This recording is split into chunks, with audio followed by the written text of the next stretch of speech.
Assalamualaikum teman-teman.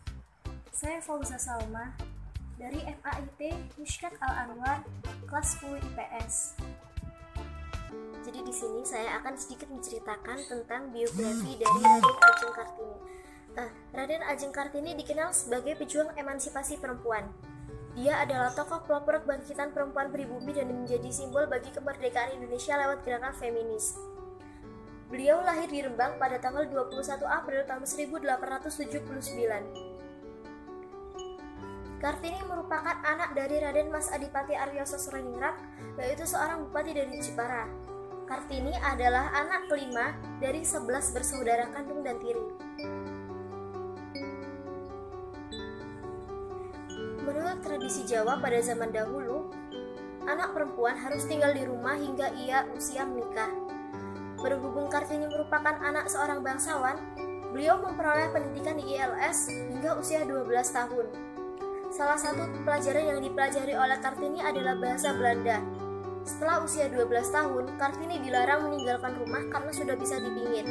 Karena Kartini fasih dalam bahasa Belanda, maka di hari-hari pingitannya, ia mulai belajar sendiri dan mengirim surat kepada teman-teman korespondensinya yang berasal dari negara Belanda. Salah satu sahabatnya adalah Rosa Abendanon. Dari koran, buku, dan majalah Eropa, Kartini mulai tertarik pada kemajuan berpikir perempuan Eropa atau feminisme modern.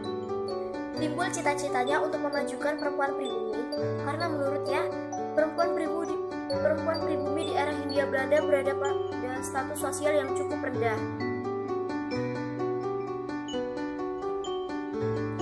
Kartini sering mengirim tulisannya dan sering dimuat di The Hollands Clary.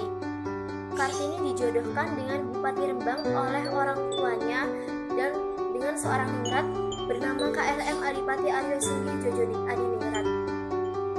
Adipati Aryo sudah memiliki 3 istri. Pernikahan Kartini dan Aryo dilangsungkan pada tanggal 12 November tahun 1903. Beruntung bagi Kartini, suaminya memahami keinginannya.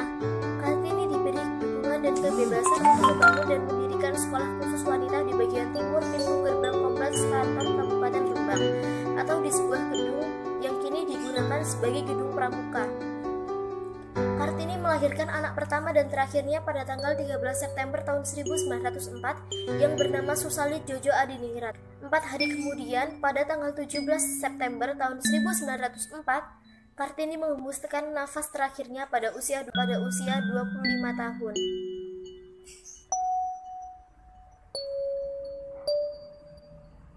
Jenazah sang pelopor emansipasi wanita itu dimakamkan di Desa Bulu, Kota Rembang.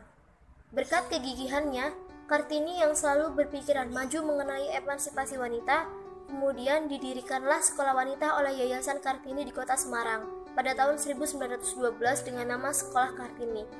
Kemudian diikuti oleh kota-kota berikutnya yaitu Surabaya, Jogja, Malang, dan kota-kota lainnya. Yayasan Kartini sendiri dibentuk oleh seorang Belanda yang bernama Van de Venter yang merupakan tokoh politik etis.